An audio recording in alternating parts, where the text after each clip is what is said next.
Glory America, I'm Hugh Hewitt. Welcome to the last edition of Hugh Hewitt on Saturday mornings. It comes on the cusp of a huge week of news concerning the Supreme Court and the president's decision to meet with Russia's President Vladimir Putin on July 16th in Helsinki, Finland.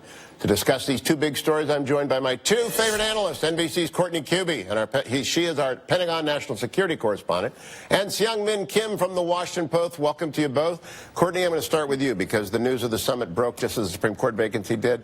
How surprised is the Pentagon, which is your beat, and what's the reaction generally to the president meeting with Putin? I think there's surprise, definitely, that they're going to meet and that it's so soon. It's only 3 weeks away. There's a little bit of hopeful optimism that this might break through some of the stalemate that's occurring in Syria right now. It's not getting a lot of attention here in the U.S., but there's a pretty precarious situation down towards the border with Jordan in Syria where everything is coming to a head. Assad's forces, of course, which are Russian and Iranian-backed, are coming in close to where there's, these Syrian Democratic Forces, the opposition forces are. Israel is potentially going to get involved. There's the potential that there could be a terrible battle in the coming days. And I think there's a little bit of hope, maybe a little hopeful optimism that maybe Trump can speak to Vladimir Putin about lessening deconfliction. Yeah, right? Even more specifically, getting the Iranian president, maybe the Iranian presidents to back off a little bit on what they're doing in Syria, maybe seeing exactly what's happening. There's been some reports that maybe Russia is pulling back a little bit in Syria. So, but the question is, it's 3 weeks away, so how much can you do? Now, last week I went over to the State Department, sat down with Secretary Pompeo, and we talked very candidly about flipping the script, whether or not President Trump and the team could get Vladimir Putin to help us vis-a-vis President Xi and the superpower that is China. Secretary of Defense Mattis just went to Beijing. What was that all about? Yeah, he went to Beijing and to Korea, and it's the post-Singapore summit meeting. They had to talk about the fact that these initial exercises have now been suspended, including the one that was supposed to be later this summer with South Korea. It's a large yearly annual exercise, and then they had to talk about the path forward.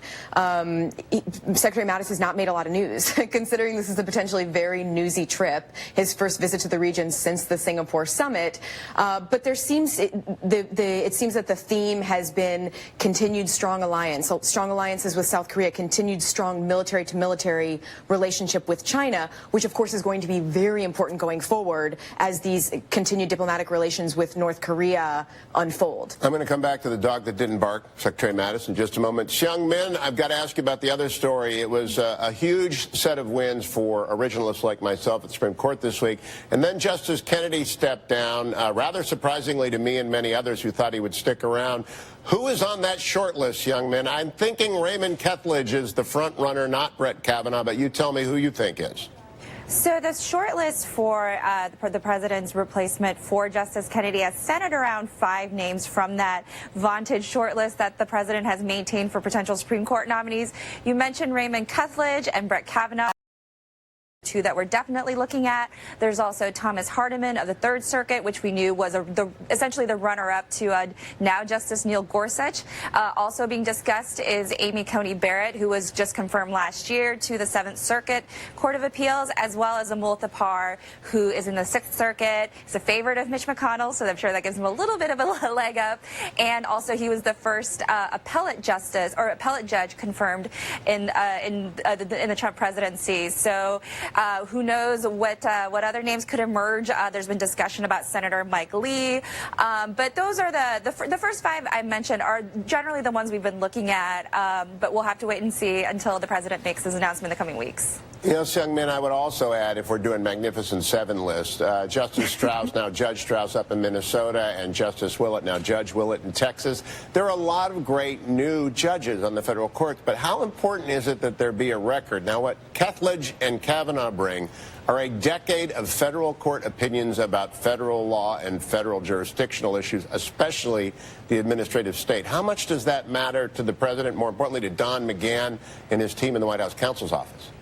I think the records always matter, but the other reason in another way that the records will also matter is just during the confirmation hearing when senators will be scrutinizing the nominee's record, and opponents of whomever the president nominates will be looking to gear up opposition towards that.